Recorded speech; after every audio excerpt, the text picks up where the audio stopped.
Good evening, everyone, and welcome to the Center for the Less Good Idea. My name is Athena Mazarakis. I'm the MOMENTEUR of SO, the Academy for the Less Good Idea.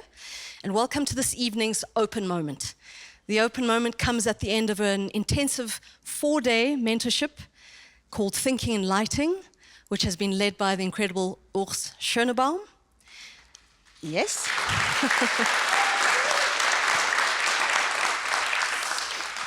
To give you a little bit of context about what an open moment is, this is the moment for us to open the doors to whatever's been happening in the space, in the room. And so there's been incredible learning that's been happening in this room. And so this is an opportunity both to share some of the outcomes of that learning, but also to actually continue some of that learning in your company, in your presence. So this evening we'll have a lovely mix of continuation, of experimentation, which gives us the unique opportunity to see things we don't ordinarily get to see if we're not inside of a theatre during a process, particularly in the process of lighting design, but also to get to see how light is operating in different ways when we focus on different things, and Urs will focus on that in a short while. This particular thinking in is also part of a interrelated series of programs that we've been running this year. We kicked off the year with Thinking and Writing. That process gave us 3 texts that we've carried through into the rest of the year. We then had Thinking and Directing. We've got 3 directors who we're carrying through. And so this evening, as part of Thinking and Lighting, we used one of those texts as an example for the lighting mentees to experiment with, to play with. So I'm going to just give you a quick synopsis of the play text that you'll have access to so that you understand a little bit what it's about. The mentees will introduce themselves when they come into the space in a short while. But the extract, which you'll see later on in the evening, is from a play text called Exodus with No Last Name, written by Nolwazi Mahlangu. And it is a play text that looks at migration and belonging, and this is just a short extract from the opening scene. So we're looking at border crossing and a scene that plays out in the office of a border official. So hang on to that so that you have that as a little bit of a framing when we come to that part. So at this point, I just want to say a huge thank you and welcome to Urs for being with us for these 4 days.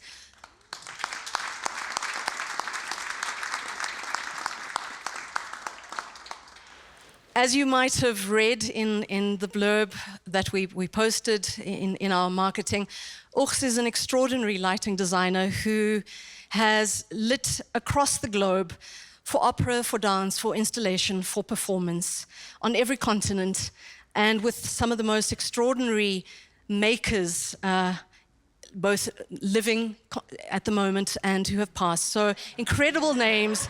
That doesn't mean that Urs is old. They were perhaps... so, you know, names like Marina Abramovic, Sasha Waltz, Robert Wilson, and of course our founder, William Kentridge. And so we hope that you get to experience some of the learning that's happened in this room, which has really been extraordinary. Urs has managed to broach both the conceptual and the technical in a really seamless way. And thank you for that. So over to you, Urs. Okay, thank you. Do I need a mic? No, you are... Is that on, Ross? Yes, Zane? Okay, I'm on. No, I'm off. Welcome to the Center of the Less Good Idea. First of all, thank you very much for having me. It was, for me, also the first time to do a workshop like this, and I was very nervous. And I found out it takes more preparation to do a workshop than actually prepare for lighting an entire opera. And also talking in front of a lot of people, it's not part of the work of a lighting designer, so forgive me if I'm a bit nervous. But I learned a lot also. It was a very collaborative. I had great 6 participants, some observers, and we had quite a journey. And yeah, we figured out that lighting is actually more complex than one thinks in the beginning. So I want to just to do a brief overview of what we've been doing since Tuesday. It was very dense. The first thing, so what is light? Since we're doing thinking and lighting, there's one thing. So mankind knows about light first through a connection to the divine. If we go back to the Egyptians, what we know in scripture, it was the god Ra. When he opened his eye, it was day. And when he closed it, it was night. So light was very strongly connected to deity. We know this from the Bible, when God said, there will be light, and then there was light, and he saw it was good. And then, that's very interesting, he separated light from darkness. Where do we know they both are complementary? There can't be light without darkness. There can't be darkness without light. So scientifically, the Bible is not really correct here. But, and so on and so on. And then as science got more, we all know about our calendar and all these civilizatory, civilizatory achievements we have are done looking at the stars, which are just many, many, many, many other suns in the universe, and how they move. And then to find out, oh, this is a planet. This is actually not emitting light. This is reflecting light. So the knowledge of mankind is, it starts with us understanding more about light. It's not that because I work with light, I understand everything, but I think it's interesting to where it comes. And in most of the cultures, light is linked to the divine. And it's different in different cultures, but I find this interesting to see where we come from, because then in the 19th century, in the 20th century, we could measure things, and mankind loves to measure, to put things and explain how things really are, but then we measure and we don't really know. And we know it's light waves, we have the concept of light as a wave. Then they do a test to prove it's a wave, it behaves like a wave. Then somebody says, no, but it curves around gravity, so it has to have mass, because this is what physics told us. It's a dilemma. So they did a test.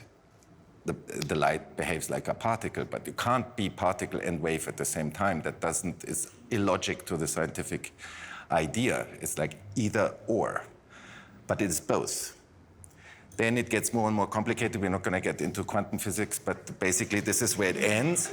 And we think we have a more complex understanding of what light actually is, but I'm pretty sure if you talk to quantum physicists, they will tell you a lot about things that are completely illogic, and they will not be able to tell you exactly what light is. So we're dealing with a thing that is maybe not even a thing, but we work on it. It's not that in the workshop we were thinking about what it is, because we are much more like applied, and in this workshop is a laboratory to apply light to theater. Another fact, this is more like a side fun fact, is it doesn't look like, but light is invisible. You can see a light source, like the suns, or around here, the projectors that are on, you look into the light source, and you can see when it hits something. But it has to travel from the light source here, and in between, it is completely invisible. If you look up to the night sky, it's full of stars, which are the light sources, because there are many suns. But in between is the completest darkness that we can imagine. We know this when we see a satellite or we have the planets. There must be light because the sun hits the planets, so we see Mars and Venus. But in between, there's nothing. And I find it quite interesting to work with a material that we don't even know if it's a material or if it's a wave or something like this, and we can't touch it, we can feel it. But just as a side thing, that is, I find it interesting. So we know more about, scientists tell us it's a part of the electromagnetic wave spectrum that we have, and our eyes are receptible to a very small bandwidth of the frequency of electric magnetics, which go on the long side. It starts with the red color, and as the frequency gets shorter, we go from the red over the yellow to the green, and we go up to the blue. And then it ends up in ultraviolet, that we know because that burns our skin, but we can't see it. Bees can see ultraviolet lights, but our eyes can't. We only have a very short bandwidth. On the long end, which I find interesting because the light is just a small part of this spectrum, if you go longer to the red colors, then our eyesight can't see what goes on when they get longer, but then we can feel it with our skin because it gets warmth, like infrared light. If it gets then even a bit longer, it's called microwaves, but they're in comparison longer. We use them to heat our food. And then at some point, they become radio waves, which we can hear. On the other end, from the ultraviolet, if it gets shorter and shorter, we end up with X-rays that we know that some films can see, but we can't see it with our eyes. And it goes even shorter, and it gets more and more dangerous for us to gamma rays and radioactivity.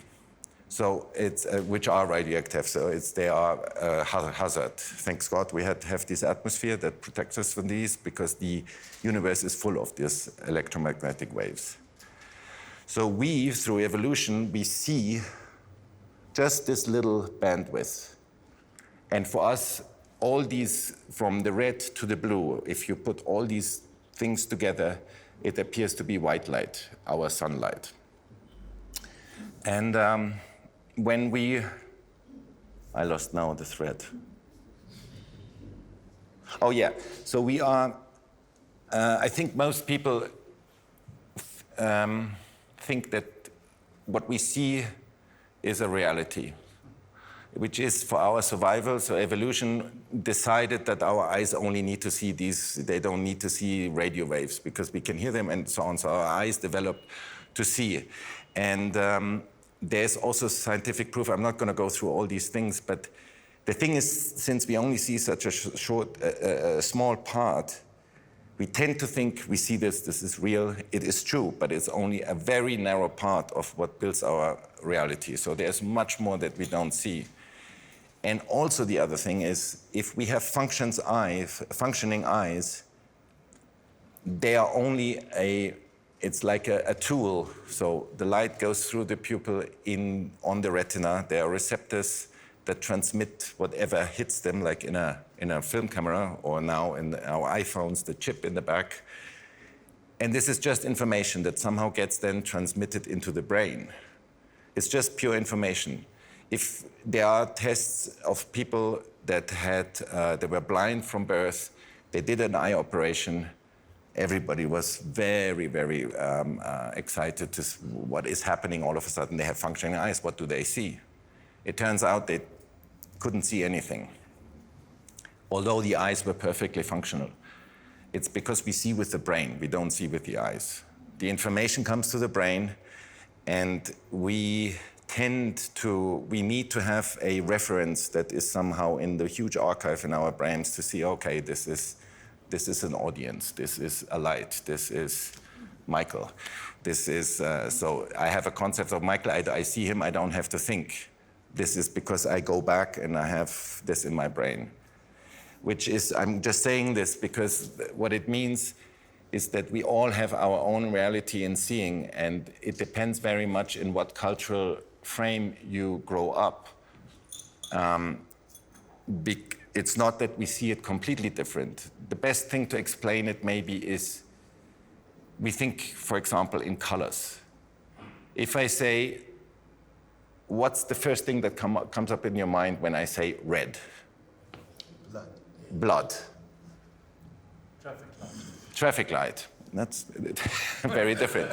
2 or 3 more, just. Hot stove. Sorry? A stove. Hot stove. Oh, hot stove, yes. Right, so the concept of red this is the first thing. Blood, we all agree blood is red.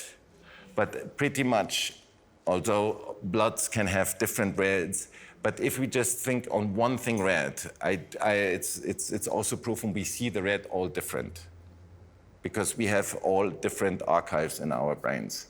And this can apply, I mean, of course, to all the colors, but it's also what triggers. When I see something, what is triggered depends very much on how you grew up. In religious, for example, the color of death is in some societies black. When you mourn, you wear black. In Asia, mainly, people would wear white. That's a big difference. It's just to explain how different we see the world, and don't trust your eyes. You can be easily mistaken, and the internet is full of all these things where you can see, it's like, what do you see, a blue dress or a black dress, and then everybody gets in a big fight on Instagram about now it's blue, now it's golden, or something like this, because, and it's the same thing. We see the same thing, but we see two different things, so it's not the eyes, it's what we learned, or what we, or what we think we see. And so in this workshop, we started talking about seeing, and then it is a recurrent thing when we look at things. Some would say, oh no, this reminds me on this, another person sees it in a different way. And this is always very interesting, because if you do theater, you do it, of course, for an audience. So you have your own idea, but this is also a very small idea that's maybe not shared, especially when you do things in a complete different cultural in a different society, or on the other side of the globe. I have to look at my thing. I'm sorry. I don't want to talk too much.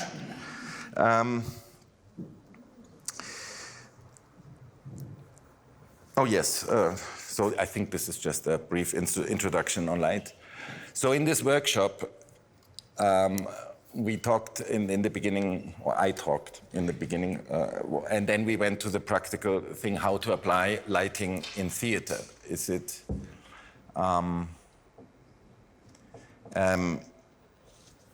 what do we need it for? First, it's a very practical thing, because without light, you wouldn't see the show. It's very simple. So let's say I'm doing a monologue here. So there are certain things, we do it very quickly and very simple. Can you go to the next cue, please? So now, you see me isolated in the space, and you see my face pretty well, because it's right here in front of me, it just goes on my face. So if I would be an actor, you would see my mimic and my expressions very well. We found out when we started, I have to do my eyebrows, so there. When we found out that this is, this is one way, that is a very practical thing. You actually see what's happening, a guy sitting in a chair talking. Okay, great, this is fantastic, front light. Can you go to the next cue? We do this exact same light, it just comes in an angle. And I'm not talking about my face, it just makes, I think, the face a bit more interesting. It has nothing to do with my face. It's just the angle of the light, it's the direction of the light. And you would see this kind of light where the light comes in and a bit of the face is in darkness. There's a little triangle here. I hope, do you see that? It's like, you see this in many classical paintings. They even call this the Rembrandt triangle, because he used this a lot to have this a bit more beauty light, because it makes the face just more interesting. Then let's go to the next cue. If we take exactly the same light fixture and we change the angle to coming more from the side, you only see half of my face. In this space, because this white wall, which was a big trouble in our workshop to have this wall. We would love to have this 10 meters over there and maybe even being black, but no, we have this wall here, so we deal with it. But you see on my face, just don't look at the wall, on my face, it changes how you perceive me, of course, and then just by, it's the same type of light. It's the same intensity. It's just front, a little bit from the side, and extremer to the side. I would love to show you the backlight, but there's no place really to hang a backlight here. So we have to just imagine which would be, my face would be dark and you would just see the outline of the body. And this is basically in theater, you have these three things I briefly talked about. Oh no, we have another, no, there's another direction. Can you go to the next cue? This is used more in horror films and in black and white films because it does this thing, and we perceive it as more dangerous because it comes from below. In our planet, the sun never shines from below. It can be like the sidelight. It can be like the first, the second, and the third. Our concept of seeing is based on that light always comes from above. Maybe in the evening it might come from the side. So this is like, in our brains, what happens is it's the reference we have, there's something off because it comes from the bottom, and that makes it feel a bit more dangerous. No, but it's this is so basically we're missing the backlight, and of course you can repeat this from the other sides, and this is basically the one thing how to change the appearance of a stage, of the actors, or also of the space, is working with different directions. And then the next thing, can you dim this one just by hand? So the next thing is, so we have direction, and we can work with the intensity. Go lower, stop.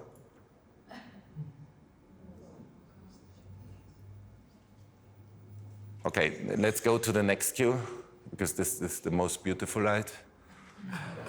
We go back to the beauty thing, and can you take this out?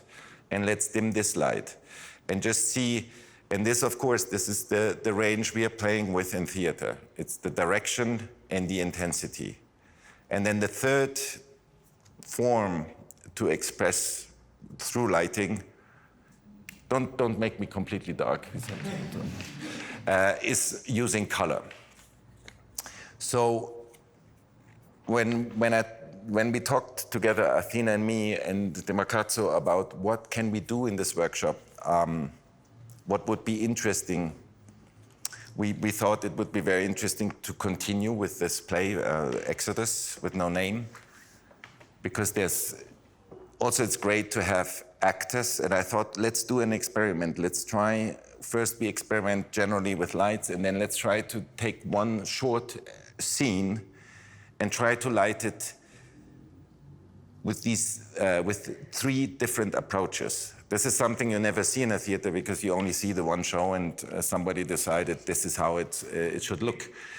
So we thought, what happens if we concentrate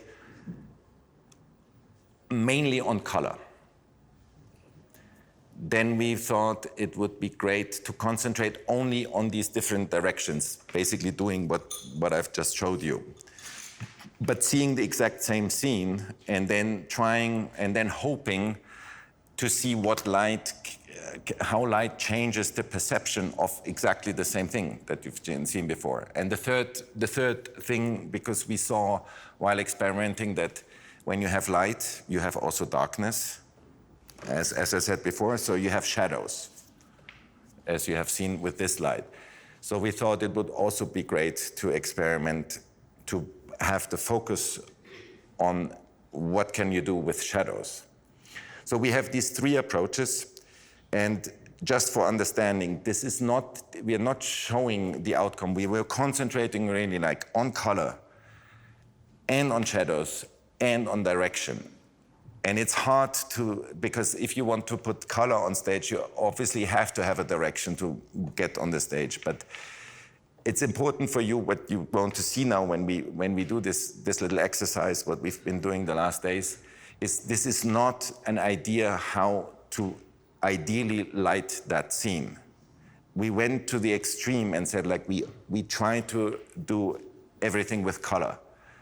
You'll see that but this is, so it's not a proposal on this is how we think the scene should be lit. We deliberately, to have more of a contrast between concentrating on these three things, the color, the directions, and what it does to space, and the shadow, playing with shadows, it was a deliberate decision, and sometimes it's more about exploring than actually showing a product where we say like, oh, this is how it should be done. This will be done then when the Exodus with No Name will be put on stage.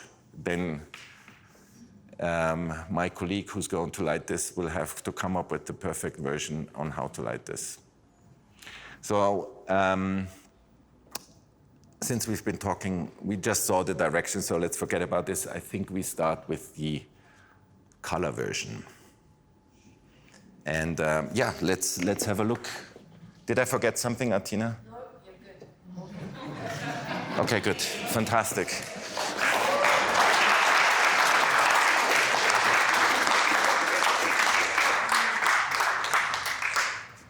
Good luck.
My job is to keep this country safe.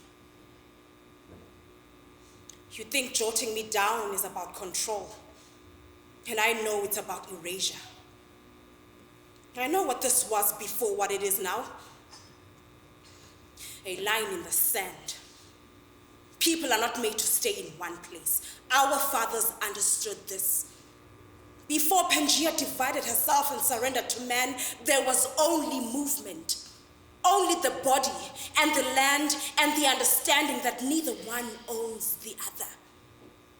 This idea that land can be owned and that a person can take a piece of the earth and say, this is mine and mine, that is a plague. It came later.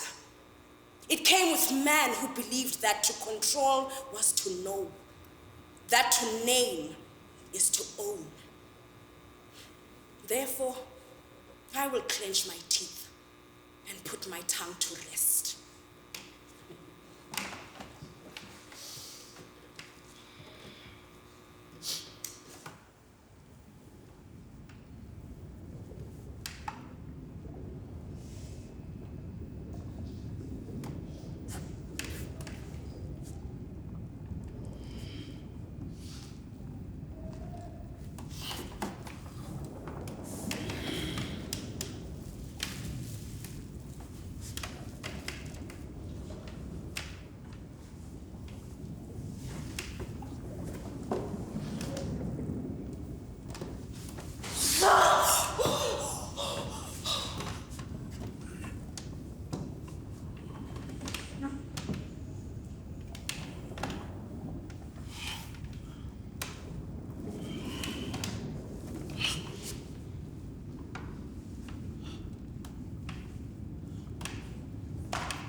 10 boot slams into my rib. Cage.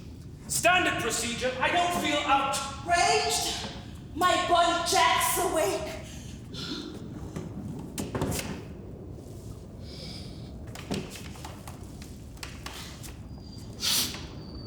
Subject is obviously black. Female.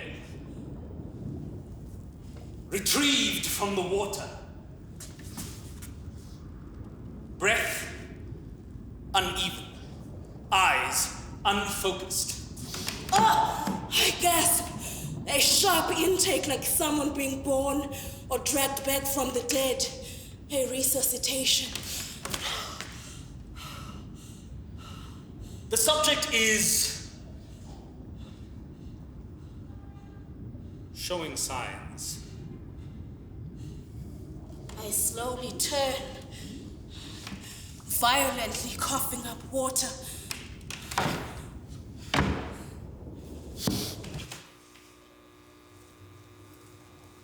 It is midday.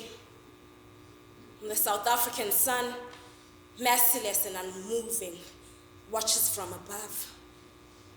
My body, cold with the residue of the Limpopo. Not winter cold. Not the cold you prepare for with socks and Vaseline. I had one thought. I'm going to die. It was bone-deep, marrow-emptying cold. The cold that comes when you've survived something you were not meant to. So They all come the same way. Limp, drenched, praying for air. Hoping that their accent does not betray them.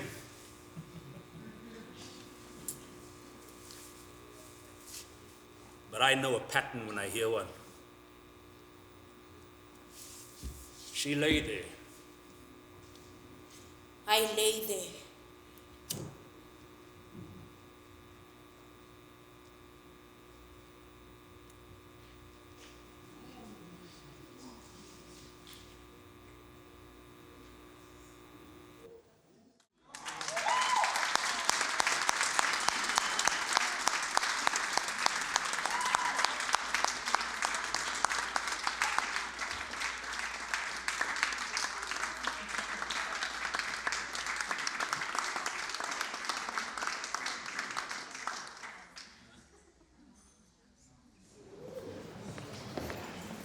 All right, this was the short excursion into colors.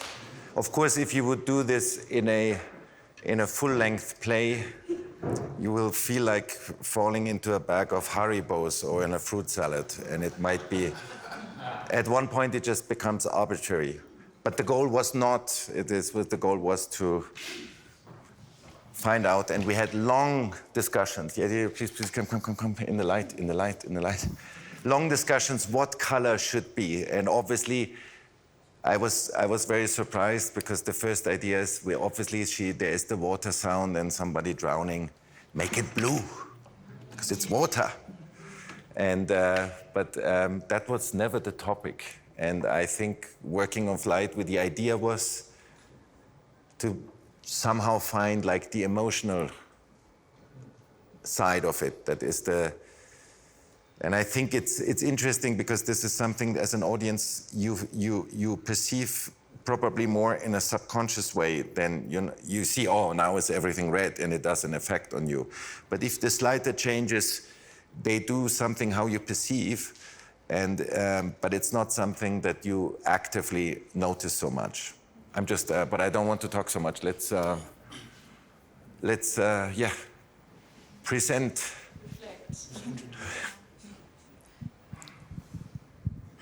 Good evening, everyone. Thank you so much for coming once again. My name is Melony, and I was one of the mentees. Are we supposed to reflect now, or should we just introduce? Just introduce. Introduce. Hello, I'm Hallie. Hello, I'm Gavin Krastin. Lovely to be here tonight. Hello, everyone. I'm Leonard. Hello, everyone. Phala, Ookeditse Phala. Hello, everyone. Phumeza Damane. Hello.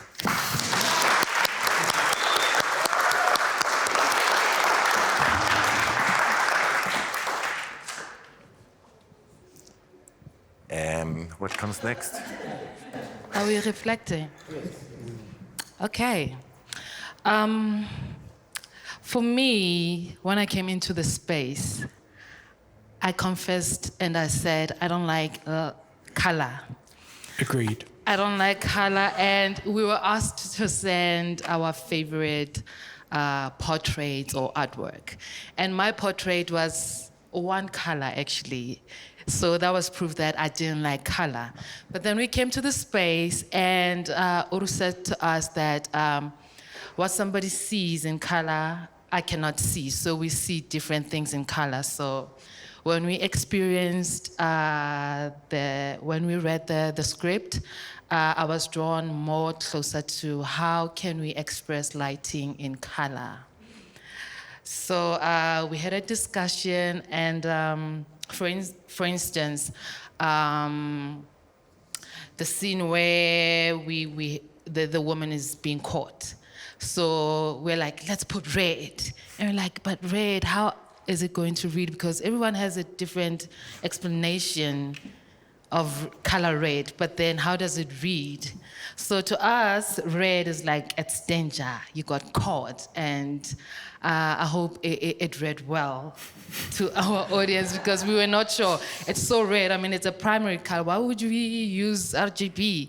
So we experienced with that. And for me, I really liked it. I think I will use more color.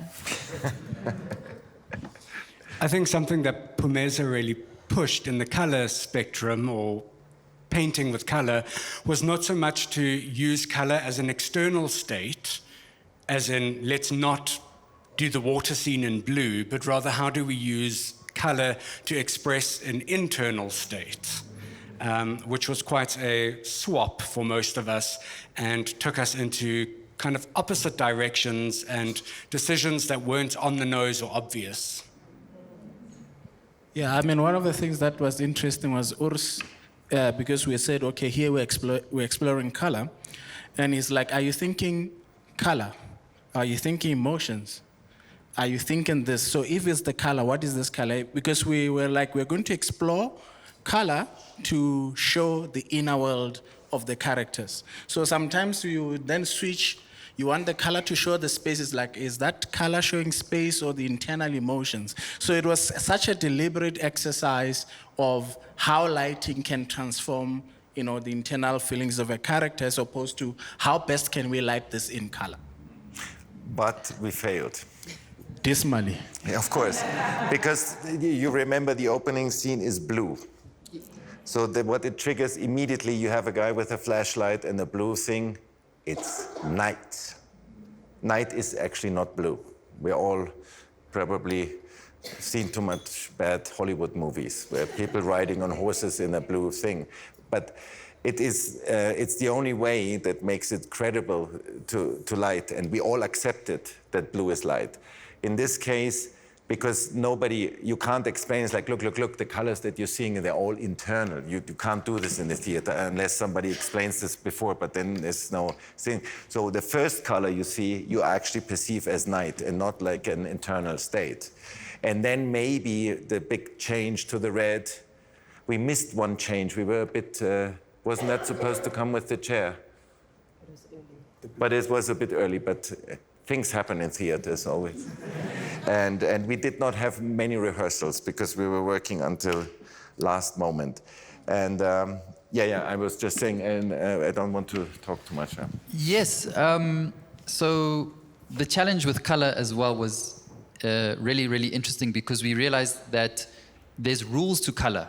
You can't just put blue and yellow on top of each other and expect a certain color to come out. On a scientific level, there's light waves that compete with each other, and then there's how the lights operate. So a lot of this process was us sitting, and there was one day where we sat with color all day. It was really beautiful, like to just light things, to see what purple does to your emotions, but also what's purple doing to the actors. What's it doing for their skin tone as well? This was a very interesting exercise in figuring out how to light South African bodies. So it was also an interesting and very, very insightful challenge for us to look at the inner states, but how is it affecting the external for the performer? When we got the red square. We were all like, oh, okay, we have to now work with red. So color is interesting because it's both an obstacle and it's an escape. So that is the big discovery I think we all made. Oh, clock is ticking, as the entire workshop. All right, so the next part, we're doing exactly the same thing. This time the excursion, or we tried to explore shadows, right? Yeah. Yes. That's only half now. Well done.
My job is to keep this country safe. You think jotting me down is about control, and I know it's about erasure. I know what this was before what it is now. A line in the sand. People are not made to stay in one place. Our fathers understood this. Before Pangaea divided herself and surrendered to man, there was only movement. Only the body and the land and the understanding that neither one owns the other. This idea that land can be owned and that a person can take a piece of the earth and say, this is mine and mine, that is a plague. It came later. It came with men who believed that to control was to know, that to name was to own. Therefore, I will clench my teeth and put my tongue to rest.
Okay, thank you, thank you, thank you.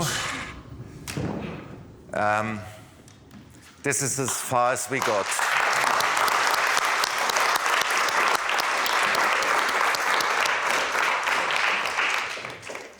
So today we were working on that scene, and then Athena came in and said, "We can stop now."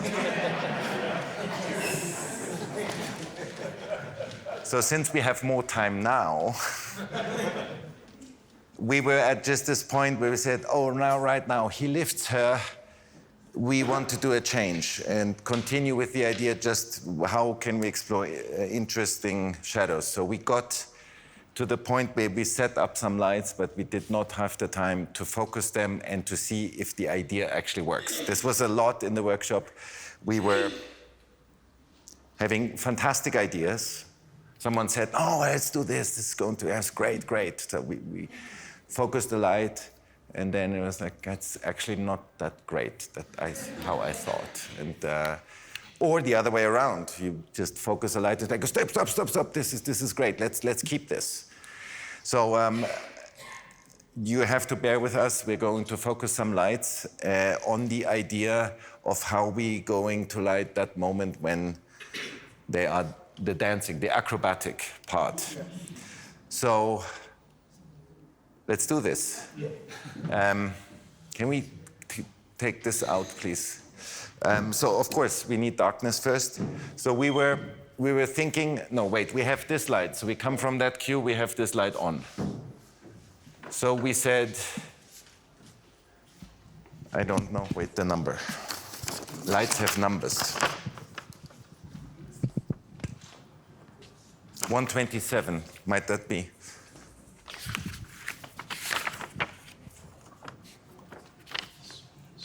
Oh, this is this one. No, we have the new one. We have, we take this plug. What number is this? Take 127 out. So, all right. I try to do this quickly. Is it 126? No. Can you go dark and just bring up? Are we sure it's 126? It's 120. 120? 126 on the floor. Yeah, that's 120. No, Themba. It's not plugged. Huh? Oh no, but we need to plug this guy. Oh no, let's plug the, leave this one, we plug it here. Bring in 127. And yes, bravo, finally. I love it. Yeah. Okay, so let's see. They're standing there, and then can someone stand to, Jaques, can you just stand for a second so we see the height? Okay.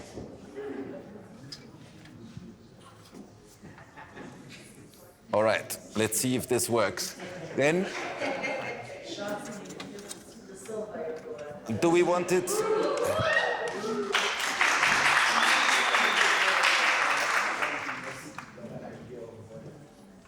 Do we want it sharp? Sharp. Should we try sharp? Yeah. We had this thing with the side light before. Can you focus that enough? Yeah, well, I can do it sharp, but then it does this stupid curves again.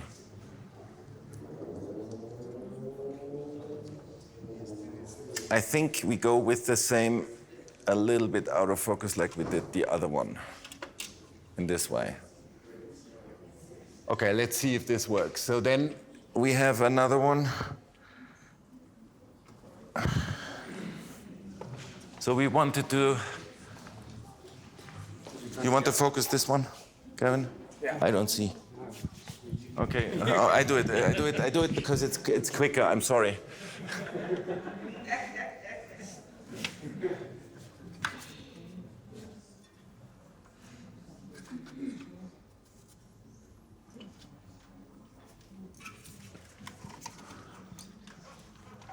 This goes more out of focus, damn it. All right.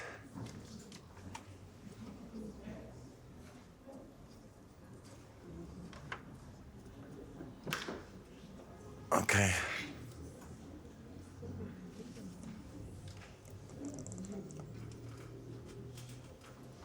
All right, let's see if this works. And then this one we said, yeah. Oh, this one. Do you need a check? Oh, yeah, I think so. Maybe not.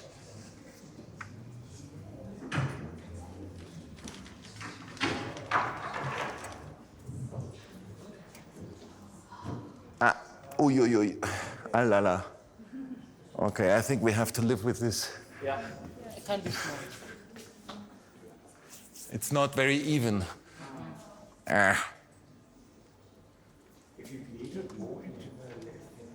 Yeah, but the shadow just goes over there, so we want to, and they go all over the. All right.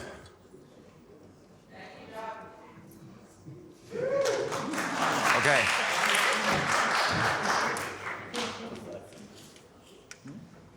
I think, can we have a frost for this one? This is really weird.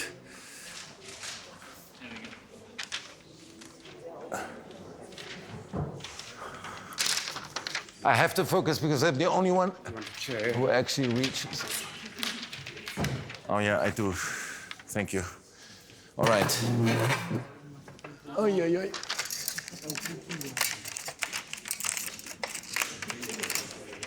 So you see, we didn't really prepare this because.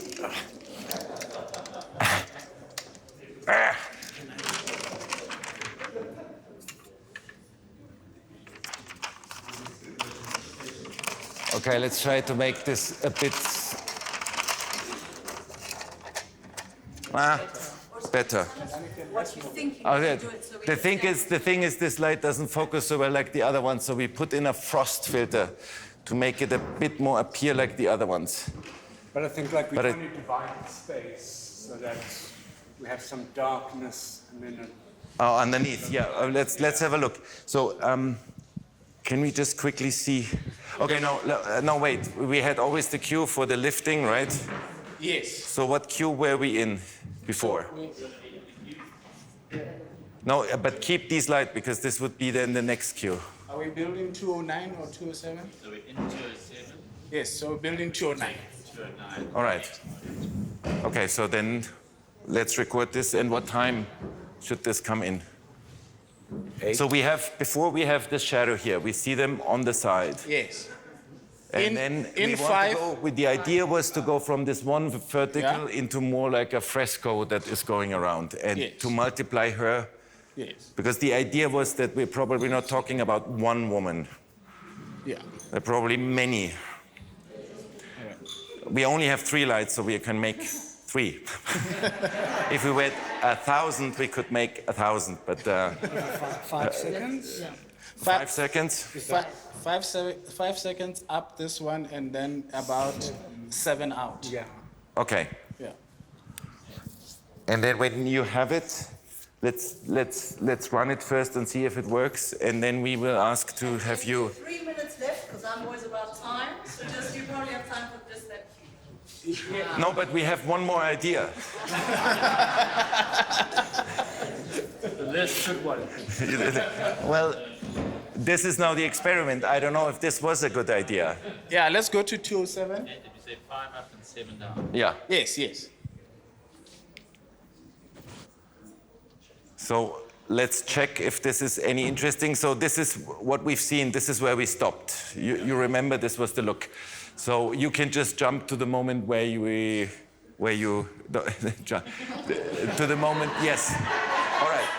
Okay. So okay, and we would do the cue a little bit later when he has her on the shoulder, right? Yes, yes. All right. So we saw this, her swimming, and now let's see. So you start to turn, this is still interesting, and then let's go and see what happens. It's a bit too quick, I would say. Yeah. I'll turn slower. No, not you. Yeah. Not you. The middle intensity. Yeah, maybe. Should we Yes. make it twice as long? I think we should make it longer, and I think. The focus, we put it you know, up, yeah. So this light is a little bit too high.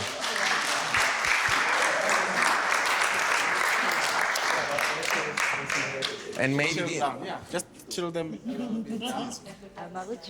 and maybe they're too strong. Ah. And now I have. Or maybe it's just a good idea. Okay, so then bring down the intensity, Mike, please.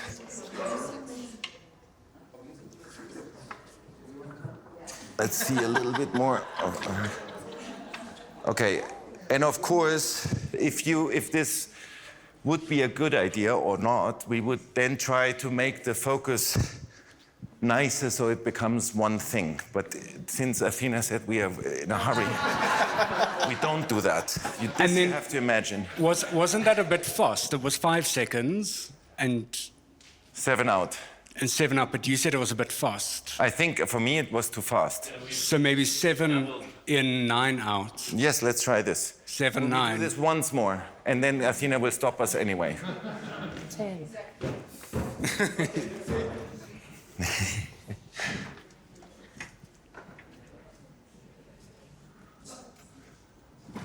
Sorry.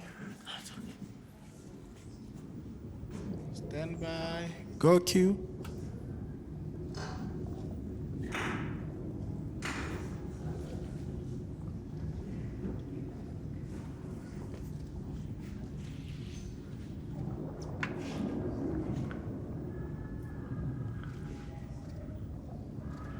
We're still too high, Yes. I think. Yeah. All right. Yeah, but that's the idea. Thank you. So,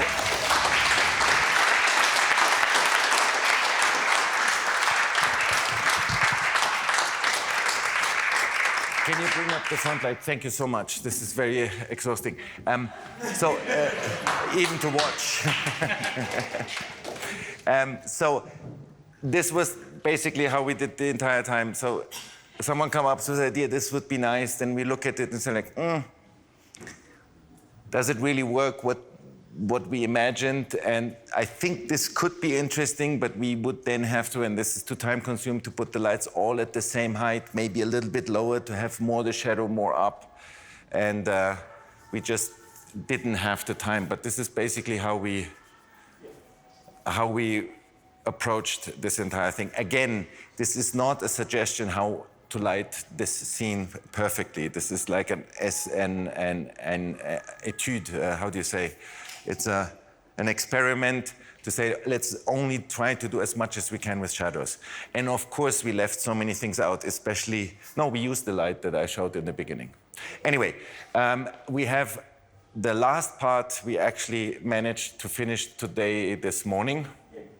So this is the part where we thought it would be great to concentrate on the directions, but you've seen the shadows also only work with certain directions and don't work with others. But this is more about the space and how to use light how to treat space and try to play with many directions.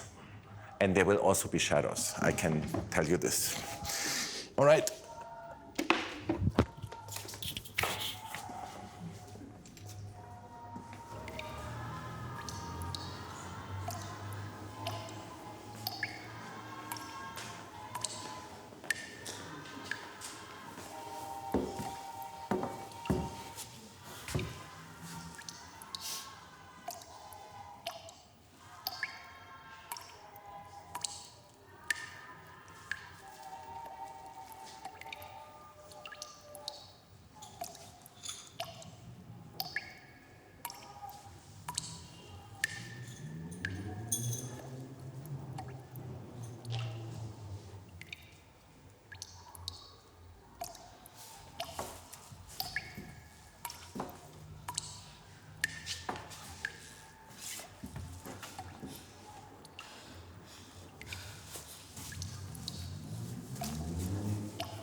My job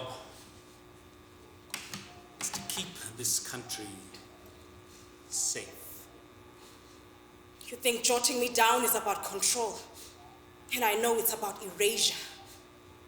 I know what this was before what it is now. A line in the sand.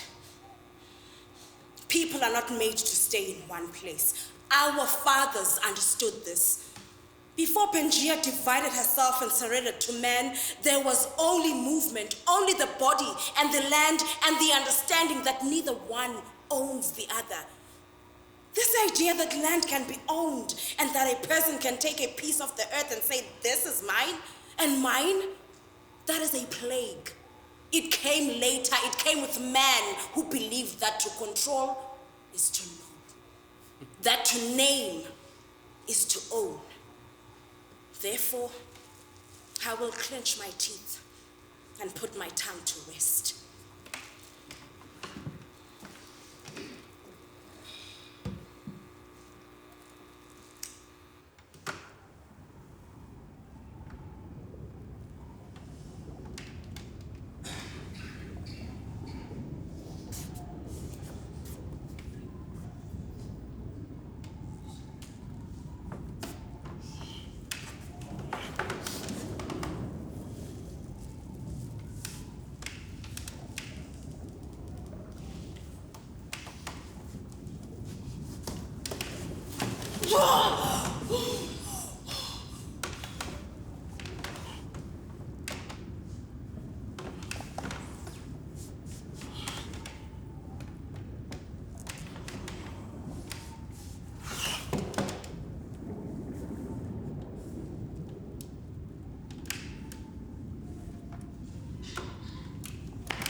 A cat propane 2.0 black size 10 boot slams into my rib. Cage!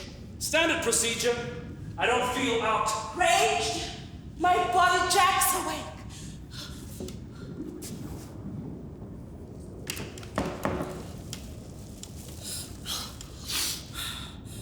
Subject is obviously black. Female.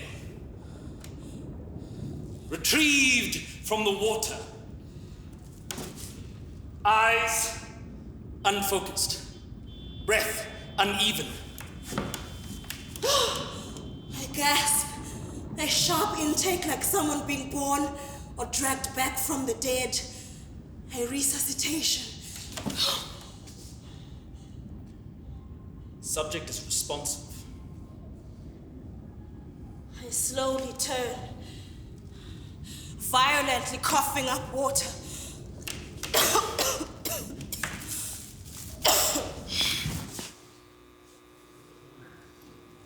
It is midday, and the South African sun, merciless and unmoving, watches from above. My body, cold with the residue of the Limpopo.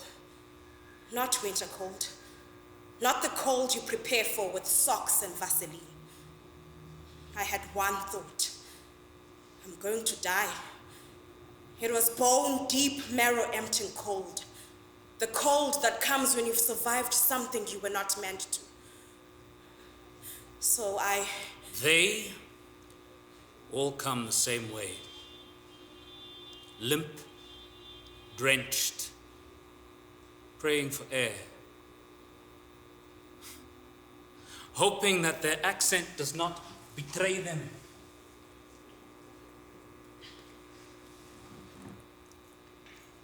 But I know a pattern when I hear it.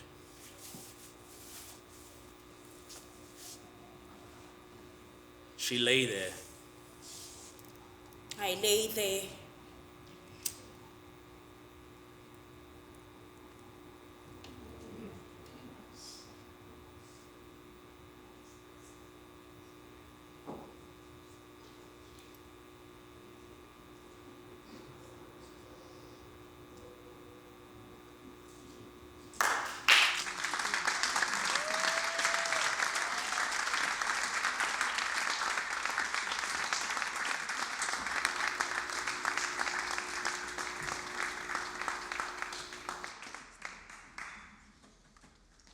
So, can we please give it up for our performers? Can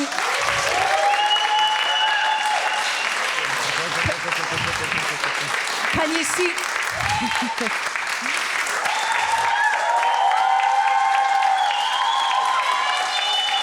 I want to say, and Aalliyah, I know. So, that was Khanyisile, Ngwabe, and Jaques de Silva, and this piece was directed by Aalliyah Matintela.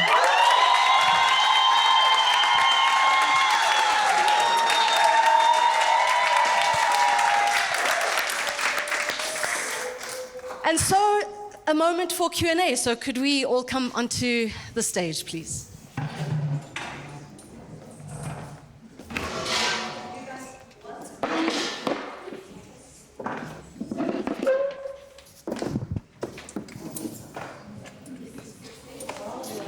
You go in the box. Please.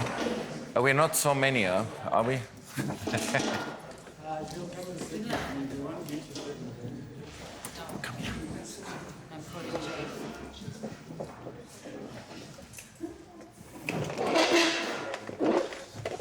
And because you couldn't see her, this is Aalliyah who directed that piece.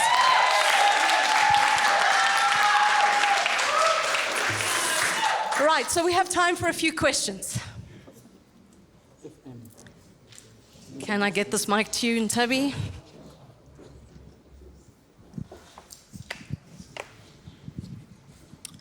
Hi, everyone.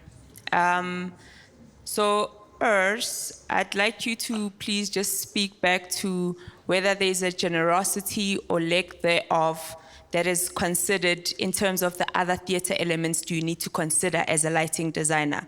Costume, race, set, sound, even in just that scene, how much of it goes into consideration for lighting and also the performer's emotions?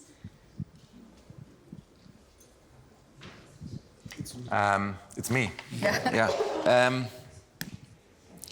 The trouble as a lighting designer is you have to take everything in consideration. You can't get away. If you ignore costume, it's not only about the costume designer who will scream at you when you light it's like the most beautiful color they have for a costume, and then you put dark blue on it, and it's like, I don't see my color, you can't do this. So it's always, the theater is just, this is why I think it is so great. It's a complete collective process.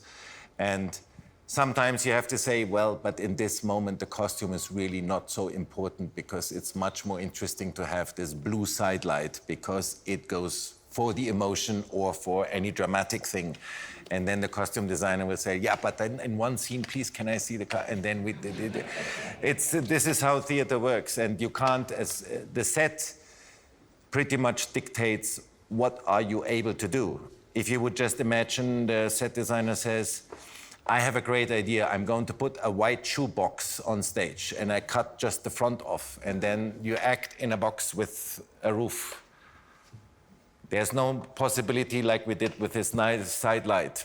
Or you say, then I put a light inside your set. And he says, no, it's a clean white space. You can't put anything. So what you do, you can only put light from the front, which we saw that helps us to see, but it's not the most interesting angle.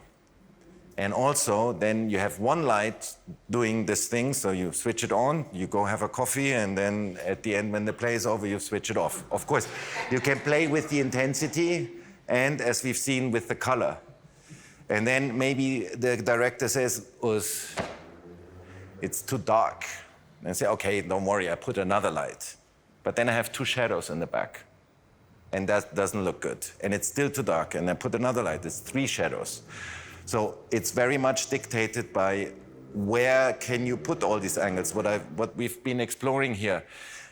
There are some sets where it's no problem to put lights on stage and they make part of the set. Then it makes the possibilities bigger. It really depends. Is this a set that is realistic? If then a lighting designer comes, no, I want everything red and so on, it might be awkward. You can do this in maybe some dream moment or something where you say like, okay, let's go do something otherworldly. But if you have a set that is completely realistic, you then is more the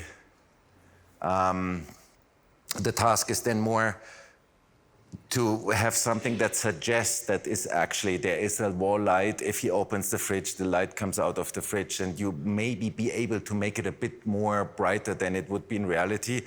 So people are seen, but you're stuck with this realism. Or you work with William Kentridge, who puts the strongest video projector you can find on this planet in the middle of the audience and blasts the entire set with his wonderful drawings. And then as a lighting designer, you're like, but everybody is already, there's so much light. And then, but still you don't really see them because they are getting from this front light that makes everything flat. So you have to, everything you know about lighting does not apply. You have to find a way to make the people appear more or less, or melt into the projections, or they become a projection screen themselves, or you put a light, try to wash away the projecting, but then not too many lights, because each light that goes on the floor reflects to the back. It weakens the projection, so you see the projection less. We've been through this a million times. So there is no general thing. It's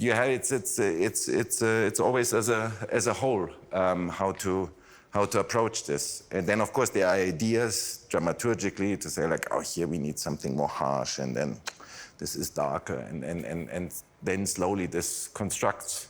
And then also what we've seen now with the shadows, we would have said, like, oh, maybe it would be great that Jaques then all of a sudden goes more to the side in this scene, because then all of a sudden her shadow disappears, which then all of a sudden might trigger the thing. So he actually does erase her just by moving his body, and her shadow disappears on the wall. In this scene, when they were both here, it's actually, I find it more interesting to look at the shadows than at them. But then the actors say, like, Urs, you put all these shadows, no, I'm acting here. It's like, I'm doing all this expression, you can't just, and everybody watches just my shadow. So yeah, I hope this answers the question. The other interesting thing when we were working here, which is related to what Ntabisa said, she asked the question after, when we got into the place, this was black, and then we went and watched. They were rehearsing the second space, and then she said it must be red. And we had already worked with something that is black, and we had to come back. The designer says red, we need to work with red. But also this space, which is not necessarily a theater, the floor is shiny, and then you've got two walls which are not the same, which is also like, white walls, or this is gray now. And then also the ceiling itself is white. So you are dealing with a lot of reflection of light in different ways that and on surfaces that are not necessarily the same, which has been very fruitful to work with Urs with, because you've got a lot of ways of seeing what light does when it bleeds. And we're lighting during the day, and the light was bleeding through, so there was all sorts of challenges that the space in itself provides that perhaps if we were just doing it in the black theater, we would have not explored as much. But, it's quite an interesting, thing. It's a challenge that the space in itself dictates. Some theaters is just front on, and others it's a thrust, and all those challenges, and the distance of the light, of the rake, all those kind of things were things that we explored, which are interesting to explore in a space like this. It was also interesting to see today, the first time, a blackout. Because we were working through the days, and there are shutters, but when the sun shines on the roof, you can see faces, you can see everything. And I was like, damn, how are they gonna go on stage? It's pitch dark, you don't see anything. So we quickly put some white tape. And no injuries. It's fantastic. You made it. But it was interesting to see how does it actually look.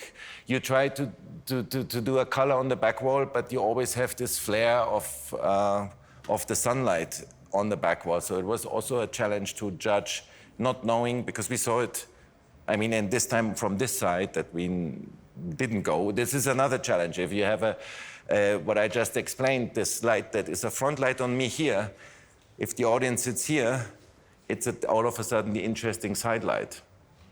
So what do? You have to then put the front light here and then side light so that you democratically kind of, because otherwise it's another challenge. That's why we said, no, the audience goes in one way.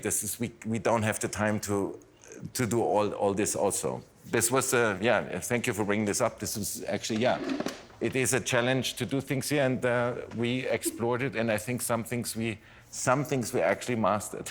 We have time for one last question. Oh. Just wait. Sorry. This hand went up close to me. No, it's okay. All the way down. Just hold that up. Take this one. Hold that color you got. My question is just with regards to time and collaboration between the dancing, between the director and the actors making the work, and the time that you guys have essentially explored the 3 different possible lighting sets or states of exploring the work. So I don't know if it's to Aalliyah or anyone as well here, what would be the ideal way to make this collaboration work? Because right now it's still on the idea. We're just still throwing so many possible ideas in terms of how we could light the play. So I'm just very curious, just going forward, what would be the ideal way in terms of making this dance between the lighting designer and a director? I want to say that this was the ideal way because it isn't the usual way. And something that we talked about is normally, you would get briefed and you make something. And with us, we're 6 people. You don't normally have 6 people trying to make decisions on a creative altogether.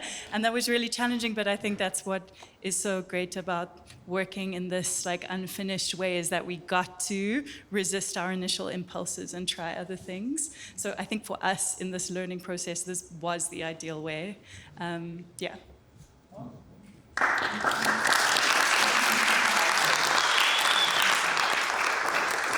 just one thing, in an ideal way, when you go to actually, when you will do this, you would rehearse much more with the lights. We were experimenting here and say, oh, this looks good, this is good, this is for this moment, let's just quickly store this. Okay, more or less this time, we have to go on. And then we basically dumped our wonderful actors in and say oh, look here, this is going to be dark, don't fall off the thing, and okay, this kind of work, next. So, because we took the time to explore things, and many things you did not see, we tried so many things that then finally were not the less good idea, but the not good idea. That's all we have time for, folks. But before we say goodnight, I just want to say a very big thank you to Michael and to Themba and Bongani, who've been...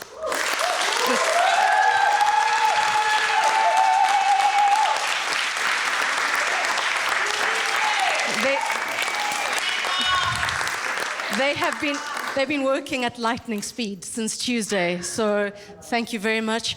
And then lastly, to all of the participants, thank you for your presence and your openness and your willingness to play, and to the center team, as always, for holding the space so beautifully. And lastly, Urs, thank you for making time in your very busy schedule.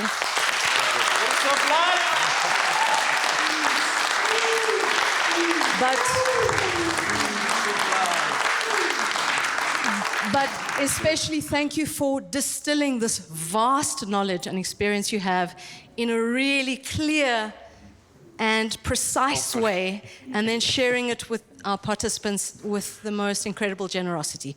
Thank you very much. Thank you all for joining us. One thing, if your appetite has been whet by the play, join us for season 11, where you will see the full play alongside the other players I spoke about, but also our entire very exciting season 11 at the end of November. Thank you all very much.